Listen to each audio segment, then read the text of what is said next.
Hi friends, welcome to Wandering Blooms. ಎಲ್ಲರೂ ಹೇಗಿದ್ದೀರಾ? ನಾನು ತುಂಬ ಚೆನ್ನಾಗಿದ್ದೀನಿ. ನೀವು ತುಂಬ ಚೆನ್ನಾಗಿದ್ದೀರಾ ಅಂತ ಅಂದ್ಕೊಂಡಿದ್ದೀನಿ. ನಾವು ಲಿಕ್ವಿಡ್ ಫರ್ಟಿಲೈಸರ್ ಮಾಡೋದನ್ನು ನಿಮಗೆ ಅಂದರೆ ಸಗಣಿ ಮತ್ತು ಬೆಲ್ಲ ಇದೆಲ್ಲ ಯೂಸ್ ಮಾಡಿಕೊಂಡು ಲಿಕ್ವಿಡ್ ಫರ್ಟಿಲೈಸರ್ ಜೀವಾಮೃತ ಮಾಡೋದು ಹೇಗೆ ಅಂತ ಹೇಳಿ ನಿಮಗೆ ಹೇಳಿದ್ದೆ. ಇವತ್ತು ಘನಜೀವಾಮೃತ ಮಾಡೋಣ ಅಂತ ಹೇಳಿ ನಾನು ಇವತ್ತು ಈ ವಿಡಿಯೋ ಮಾಡ್ತಾ ಇದ್ದೀನಿ. ನಮಗೆ ಈ ಘನಜೀವಾಮೃತಕ್ಕೆ ಏನೇನು ವಸ್ತುಗಳು ಬೇಕು ಅಂತ ಹೇಳಿ ನಾನು ತೋರಿಸ್ತೀನಿ. ನಮಗೆ ಮೇನ್ ಬೇಕಾಗಿರೋದು ಹಸು ಸಗಣಿ. ನೋಡಿ, ನಾನು ಹಸು ಸಗಣಿ ತಂದಿಟ್ಕೊಂಡಿದ್ದೀನಿ. ನೋಡಿ, ಇದೆ ಹಸು ಸಗಣಿ ಸ್ವಲ್ಪ ತಂದಿಟ್ಕೊಂಡಿದ್ದೀನಿ, ಆಯಿತಾ.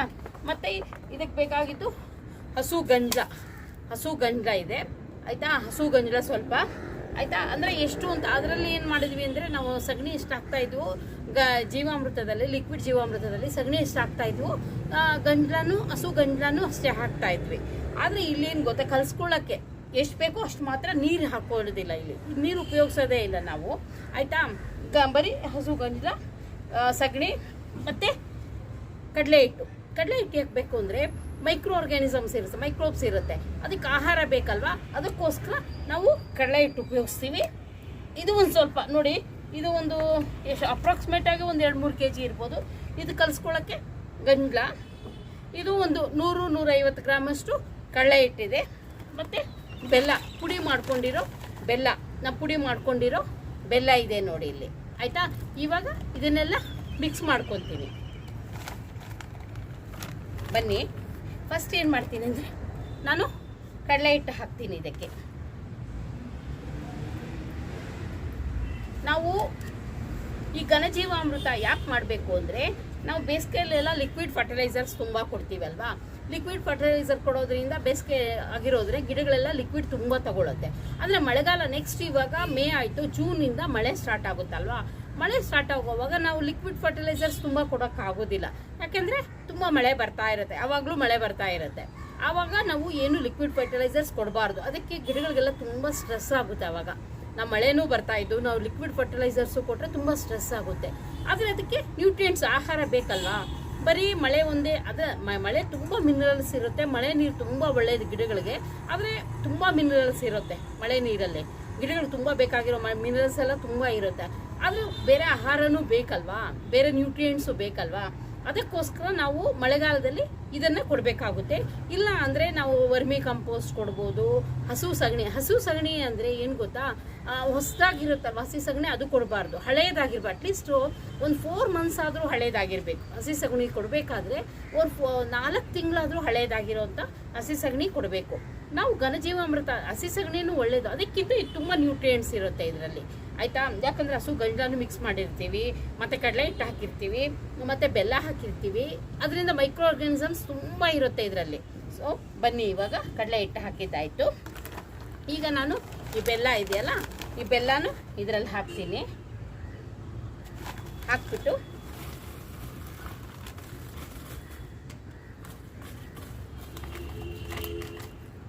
ಬೆಲ್ಲನೂ ಅಷ್ಟೇ 100-150 ಗ್ರಾಮಷ್ಟು ಬೆಲ್ಲ ತೊಗೊಂಡಿದ್ದೀನಿ. ಇವಾಗ ಇದನ್ನು ಮಿಕ್ಸ್ ಮಾಡೋಕ್ಕೆ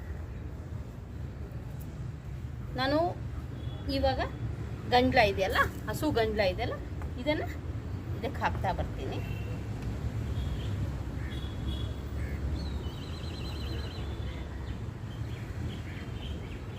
ಸ್ವಲ್ಪ ಹಾಕ್ಕೊಂಡು, ನಾವು ಹಿಟ್ಟು ಕಲಸಲ್ವಾ, ಚಪಾತಿ ಹಿಟ್ಟು ಆ ಥರ ಕಲಸಲ್ವಾ, ಆ ಥರ ಕಲಿಸ್ಕೋಬೇಕು. ಇದನ್ನೆಲ್ಲ ಚೆನ್ನಾಗಿ ಕಲಿಸ್ಕೋಬೇಕು.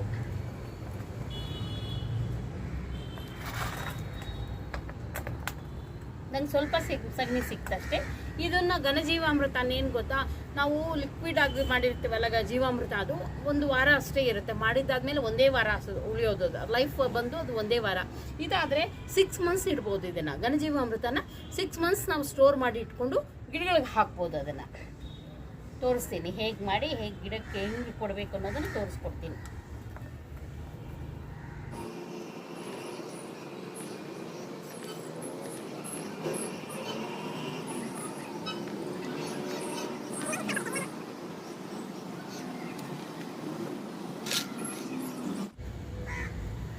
ಇದು ಬೆಲ್ಲ ಕಡಲೆ ಹಿಟ್ಟು ಹಾಕಿದ್ರು ಕೂಡ ಇರುವೆ ಏನು ಜಾಸ್ತಿ ಬರೋದಿಲ್ಲ, ಯಾಕಂದರೆ ಗಂಜಲ ಎಲ್ಲ ಹಾಕಿರ್ತೀವಲ್ಲ, ಹಸು ಗಂಜಲ ಎಲ್ಲ ಹಾಕಿರ್ತೀವಲ್ಲ, ಅದಕ್ಕೆ ಬರೋದಿಲ್ಲ. ನನಗೆ ಯಾವತ್ತೂ ಇರುವೆ ಬಂದು ತಿಂದುಬಿಡೋದು ಆ ಥರ ಏನು ಆಗಿರೋದಿಲ್ಲ. ನಾನು ಇದರಲ್ಲಿ ಮಾಡಿಟ್ಕೊಂಡು ಸ್ವಲ್ಪ ಘನಜೀವಾಮೃತನೂ ಮಾಡಿಟ್ಕೊಂಡಿರ್ತೀನಿ. ಇದ್ರ ಜೊತೆಗೆ ವರ್ಮಿ ಕಂಪೋಸ್ಟು ಬೇರೆ ಕೌಡಂಗಿರುತ್ತಲ್ವ ಅದು ತಂದ್ಕೊಂಡ್ಕೊಂಬಂದಿರ್ತೀವಲ್ಲ ಅದನ್ನು ಹಾಕ್ತೀನಿ ಗಿಡಗಳಿಗೆ. ಇದು ಹಾಕ್ತೀನಿ ಆವಾಗವಾಗ. ಇದನ್ನು ಒಂದು ತಿಂಗಳಿಗೊಂದು ಸಲ ಹಾಕಿರ್ತೀನಿ ಅಷ್ಟೇ.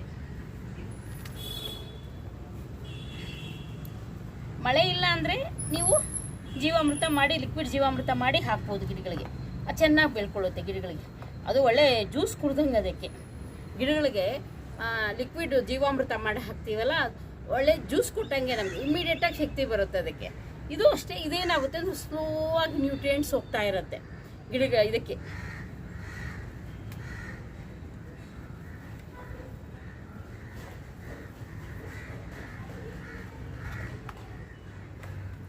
ನಾವು ಸ್ವಲ್ಪ ಗಂಜಿ ಹಾಕ್ಕೋಬೋದು.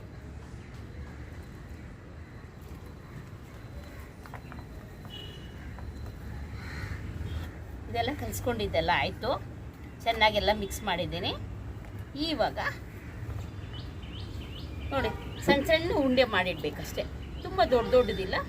ನೀವು ದೊಡ್ಡ ಗಿಡಗಳಿದ್ರೆ ಆದರೆ ದೊಡ್ಡದು ಉಂಡೆ ಮಾಡ್ಬೋದು. ನೋಡಿ ಇಷ್ಟಿಷ್ಟು ಉಂಡೆ ಮಾಡಿಟ್ಬಿಟ್ಟು ಇದನ್ನು ನೆರಳಲ್ಲಿ ಒಣಗಿಸ್ಬೇಕು, ಬಿಸಿಲಲ್ಲಿ ಇಡಬಾರ್ದು. ಯಾಕಂದರೆ ಇದರಲ್ಲಿ ಮೈಕ್ರೋ ಆರ್ಗ್ಯಾನಿಸಮ್ಸ್ ಇರುತ್ತೆ.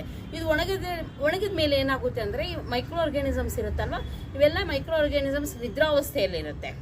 ಅದನ್ನು ಗಿಡಗಳಲ್ಲಿ ಇಟ್ಟು ನೀರು ಹಾಕಿದ ತಕ್ಷಣ ಅದು ಎಚ್ಚೆತ್ಕೊಳ್ಳುತ್ತೆ, ಅಂದರೆ ಎಚ್ಚರಿಕೆ ಮಾಡ್ಕೊಂಡ್ಬಿಟ್ಟು ಮತ್ತೆ ಅದನ್ನ ಕೆಲಸ ಅದು ಮಾಡೋಕ್ಕೆ ಸ್ಟಾರ್ಟ್ ಮಾಡುತ್ತೆ. ಆಯಿತಾ? ನ್ಯೂಟ್ರಿಯೆಂಟ್ಸ್ ಎಲ್ಲ ಗಿಡಗಳಿಗೆ ಹೋಗ್ತಾ ಸ್ಲೋ ಆಗಿ ಹೋಗುತ್ತೆ. ಇದು ಬೇರೆ ಲಿಕ್ವಿಡ್ ಜೀವಾಮೃತ ಆದರೆ ಇಮ್ಮಿಡಿಯೇಟಾಗಿ ಶಕ್ತಿ ಬರೋದು, ನ್ಯೂಟ್ರಿಯೆಂಟ್ಸ್ ಹೋಗುತ್ತೆ. ಈ ಘನಜೀವಾಮೃತ ಏನಂದರೆ ಸ್ಲೋ ಆಗಿ ಗಿಡಗಳಿಗೆ ನ್ಯೂಟ್ರಿಯೆಂಟ್ಸ್ ಹೋಗ್ತಾ ಇರುತ್ತೆ. ಸೊ ನಾನು ಇದನ್ನೆಲ್ಲ ಈ ಥರ ಮಾಡಿ ಇಟ್ಬಿಟ್ಟು ನೆರಳಲ್ಲಿಟ್ಟು ಒಣಗಿಸ್ಬಿಟ್ಟು ಎಲ್ಲ ಗಿಡಗಳಿಗೂ ಕೊಡ್ತಾ ಬರ್ತೀನಿ.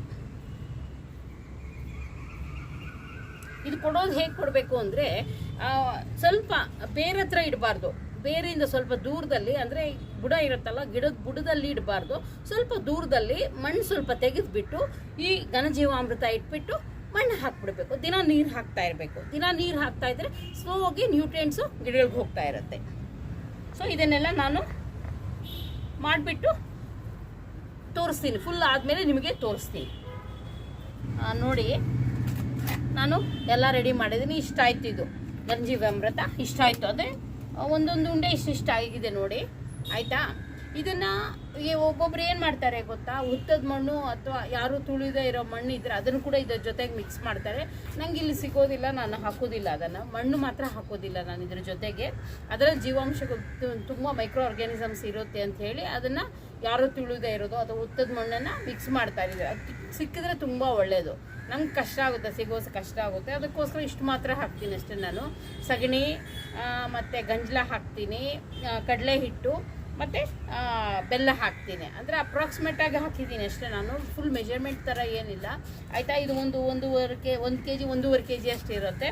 ನಾನು ಕಲಿಸ್ಕೊಳ್ಳೋಕ್ಕೆ ಎಷ್ಟು ಬೇಕೋ ಅಷ್ಟು ಗಂಜಲ ಹಾಕ್ಕೊಂಡಿದ್ದೀನಿ. ಕಡಲೆ ಹಿಟ್ಟು 150 ಅಷ್ಟು ಗ್ರಾಮ್ ಅಷ್ಟಿತ್ತು.